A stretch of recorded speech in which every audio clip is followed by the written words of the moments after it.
Hi, it's Danielle. This is my perfume journal where I document my love of perfume.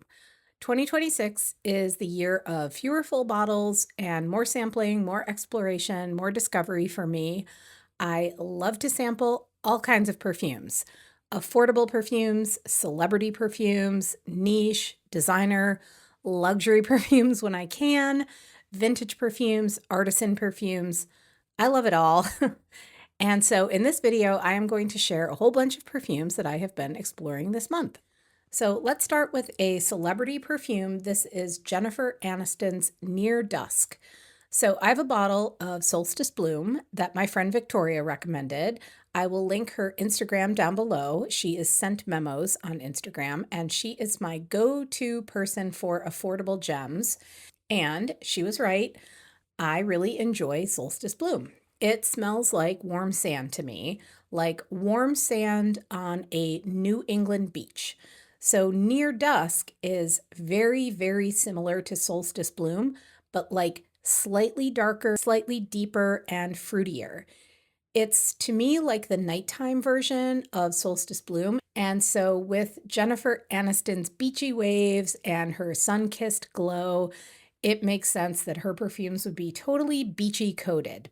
Near Dusk has notes of coconut, there's nectarine, spindrift, which I thought was a super fun note. It's like a fantasy note, of course, and it's supposed to mimic the spray of the waves on a beach. What a great note for a perfume. And then there are white florals in the mid and a really nice, just soft, like ambery, woody base. It's slightly sweet. It's definitely floral, a little tiny bit aquatic and breezy. And then it has that scent of like warm sand weaving its way throughout the entire composition. I really enjoyed sampling this. And unfortunately, it does look like this might be a hard to find bottle right now, but my sample was about $1.29. So I might just have to like stock up on 10 of these samples in my next order so that I will have the equivalent of a little travel size of Near Dusk, because I really, really liked it and I could see myself wearing this quite a bit in the evenings in the summer. So moving over into the niche world, this is Tardes from Carnet, Barcelona. My lovely friend Betty introduced this to me in a swap, and I am so glad that she did, because this perfume is that creamy, clean, powdery, fresh kind of profile that I absolutely love. Put almond, put rose into any perfume composition, and you will see me slowly morphing into that emoji with the heart eyes. And so, in addition to the almond and the rose, you have heliotrope and tonka and plum. Such a gorgeous combination of notes. But wait, there's more. There's a celery note. Yes, you heard that right, celery. So, if you didn't know that there was a celery note here, like if you hadn't read the note list, you might just maybe pick up on like a slightly fresh, watery, crisp vegetal quality in this perfume, but I didn't smell like stalks of celery. Like this doesn't smell like a powdery salad or anything. But there is a bit of like watery freshness underneath the clean, creamy powderiness that I can definitely point to the celery note now that I know that it's there. It is incredibly strong, incredibly long lasting. The sillage on this is phenomenal. It just like lingers in the air, this fluffy, plummy, rosy, almondy, fresh, clean cloud just like wafting all around. Remember in the cartoon Peanuts how Pigpen always had that like cloud of dust following him? Like that, but make it a beautiful, clean, fresh, powdery, fluffy cloud. So I really, really enjoyed sampling this. And it has also made me interested in smelling more perfumes from this particular brand. Okay, switching gears into a designer perfume. This is Live in Love from Oscar de la Renta. So I am always going to be interested in an Oscar de la Renta perfume. I have loved the original Oscar for decades and decades. And this was another one of those $1.29 samples, so I had to throw it in the cart. This is a 2012 perfume by Carlos Benaim, but I would say that this definitely holds some of the vintaginess that you would expect from an Oscar de la Renta perfume. It's like The perfumer time traveled back to the 80s, studied green florals, and then returned to 2012 to create that decade's version of a fresh green floral with an 80s twist. The opening of this perfume in particular is so 80s. It's a ton of galbanum, hyacinth, and what I am picking up is what I think is violet leaf. It's very green, very bright, but super strong. This is not like a delicate wallflower opening of a perfume. And I was surprised to see that Lily of the Valley wasn't listed on Parfumo because this perfume most definitely has a big fat dose of Lily of the Valley. Even the brand lists Lily of the Valley. So, this is just an example of why all perfume databases are a guide, not an authority. So, that fresh green Lily of the Valley is so pretty in this. And then when it settles down, it finishes up with this like musky woodiness underneath all of that green, fresh springiness. This is one of those perfumes that I don't think I would necessarily want a whole entire bottle of, but it was worth smelling for $1.29 because of the brand, because of the perfumer, the style, the decade in which it was produced. It's a reference point for the nose, and I'm really glad I got to experience this one. So next is Santal. This is a perfume by a brand called Headspace. And Headspace is a brand I find kind of interesting. So, have you ever gone on a perfume website and think, I just wish that they could just describe their approach or their ethos in plainer terms? Sometimes the words on a perfume website are so convoluted to me, like I can barely keep up. But what I was able to glean from their website is that they're using a technique from the 1970s to capture the molecular structure of a raw material, like a natural raw material, and recreate it. And I like the idea of this because this expands the possibilities of what scents can be created.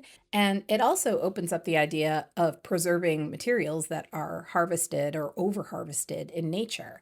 So, but I do love the idea of capturing a scent in nature and recreating it, which at its core is what perfumery is all about. Just about anything is possible. So, with Santal here, the focus material is sandalwood. And so I was expecting a sandalwood perfume, but here comes that complicated part. The headspace moment, the magic moment, is a vintage rose champagne. So the description says the sparkle of a pink champagne impeccably scented with a grand evening sandalwood. Okay, so that none of that like makes sense to me. That doesn't like go together for me, but this is what I smell in the perfume. I smell a saffron rose patchouli. That is what this perfume is at its core. So, around that classic saffron rose patchouli profile, there is a boatload of red fruits. They smell like berries to me, like a big bowl of mushed up berries, and then a big heap of sandalwood in the base. So, this perfume to me, unfortunately, just feels kind of contrived. Like all together, these notes, these accords, they don't feel unified to me. They don't feel like they make sense together. But one thing I can say on the positive side is that this perfume does not have that tarry aroma chemical that I seem to experience in so many modern brands, and especially in saffron rose patchoulis. I often get that tarry aroma chemical that I'm very sensitive to. So I'm thankful that this did not have that. And I also love the beautiful, simple bottles. I think they are phenomenal. I really, really love the bottles. But as far as the perfume goes, it smells nice, but it feels like the concept was overworked and then that translated itself into the perfume. So this one in particular is not going to be for me, but I am curious about the brand and I would like to try more from Headspace. So next up, we have Arizona from Proenza Schouler. And I can't remember when exactly, but I remember that Proenza Schouler really had a moment. I want to say it was with shoes, but I can't be certain. And I did not know that they had any perfume. So I grabbed this little cheapy sample to see what Arizona and perfumes by Proenza Schouler were all about. So this is a 2018 perfume. This one is also by Carlos Benaim, And I feel like the perfume universe keeps sending me Carlos Benaim perfumes for some reason. But anyway, this is a sweet, musky, solar floral. There is strawberry listed in the brand description, which I'm definitely picking up. And that is all mixed together with the solar notes and a whole bunch of vanilla. And then you have this very big white floral kind of feeling to it. There's orange blossom and jasmine in the note list, but it doesn't actually smell like orange blossom or jasmine. It just smells like a big white nondescript, not in a bad way, but like in an okay way, like a big white nondescript flower. Imagine like an AI version of a white flower. That's what this smells like. And there is so much cashmerein in this, like so much that the muskiness of this perfume is almost overwhelming. Actually, no, it is, it is overwhelming. So this one's not for me. This is where if I worked for Proenza Schouler in my dream life as a perfume evaluator, this is what I would have said. I would have smelled this mod and I would say, okay, this perfume is called Arizona. We have definitely achieved the idea of the colors of Arizona, like deep oranges, brick reds, browns, cactus greens. That's all there. But this perfume is too juicy and too sweet. It needs to be drier. It needs to feel sun drenched. It needs to feel a little bit arid. So, where this could have been something really interesting, I think it kind of loses its way because of the strawberry and the vanilla and the overdose of the cashmerein. I would have totally amped up the woodiness. I would have amped up the cactus note, maybe throw in something like aloe if you wanted to give like a surprise wateriness to it, and then balance that out with a little bit of smokiness. But again, I am not a perfume evaluator. I am just a perfume smeller. But in my fantasy world of being a perfume evaluator, that's what I would have told Proenza Schouler. So where it succeeds is in the colors it evokes, but unfortunately where it falls short for me was in the actual scent itself representing Arizona. So next up, I sampled a perfume from a discovery set from Roan that my friend Aidan sent me. And all of the perfumes by Roan are tea inspired. And this is the only one that I've tried from the discovery set so far. So I am not sure how I feel about this one just yet. I love the concept here. This is supposed to evoke the salty ocean breeze of the California coast, but also matcha tea. And I'm trying to kind of reconcile in my brain how matcha and the California coast are connected. Maybe somebody can help me with that. But as far as the scent goes, this is very, very fresh, very aquatic. I'm getting a ton of the bergamot, the pink pepper, the lily, the mossiness, and then there's a red algae note in this, and you definitely do get a little bit of that like algae kind of scent going on here. But what I'm not getting is the matcha, which this is a tea inspired scent. So I think I have to like explore this one a little bit more to see if I can pull the matcha note out of it, but right now I can't. And so this one isn't necessarily working for me, but I am intrigued by it. I do want to try this one again, and I definitely want to smell more from this brand. And finally, we will end on a very high note. This is Noisette from Maison. So Noisette, if I remember correctly, in French means hazelnut, but this does not smell like hazelnut at all. A little bit I learned about the brand when I was reading about them. Eto is the combination of the term ethics and the term motto. So the brand places a strong focus on individuality and self-expression. And I think that is a lovely, lovely name for a perfume brand, Maison. And this is a wonderful perfume. So this is to me a fantastic example of perfume appreciation. So I'm not partial to wearing a fougere, but when it comes to a fougere, I can definitely appreciate one that is well crafted, especially a modern interpretation like this one. So in Noisette, I'm getting lavender, a soft buttery orris, and a slightly sweet ambrette. And the note list also calls out magnolia, which I did not pick up on, and a white amber in the base. So what they're doing here is they take the traditional fougere and they soften it. They put like a blurring filter on it and they smooth out all the edges. Like I always think of a fougere as a wake me up kind of perfume. A traditional fougere is usually citrus, lavender, rose or geranium or both, and oak moss.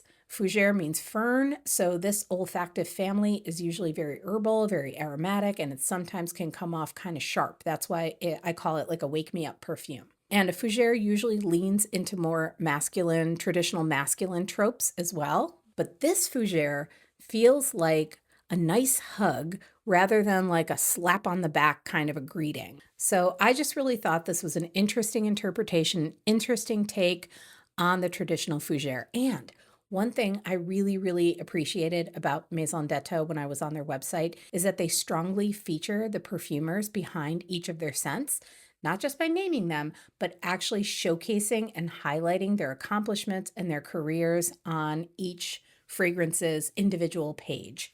So I thought that was very, very cool. And something I really, really like about a lot of independent brands is that they really do showcase their perfumers. So even though I wouldn't necessarily wear this one myself, I can completely appreciate what this perfume is, a modern take on the traditional fougere. So there are a bunch more of the perfumes I have been sampling this month. I have really, really enjoyed smelling such a wide variety of scents, expanding my nose, exploring perfumes I wouldn't normally gravitate towards. It has been super fun. And of course, I would love to know what you've been testing out lately, trying out lately. I do write down in my journal what you share with me in the comments. I now have a very, very long list of recommendations to eventually try, so keep them coming. I really do love hearing your suggestions, and I would also love to know if you ever tried any of these and what you think of them. Thank you so much for watching. Thanks for spending your time here with me, and thank you for chatting perfumes with me in the comments. I hope you have a really great day, and I will see you in the next video. Bye.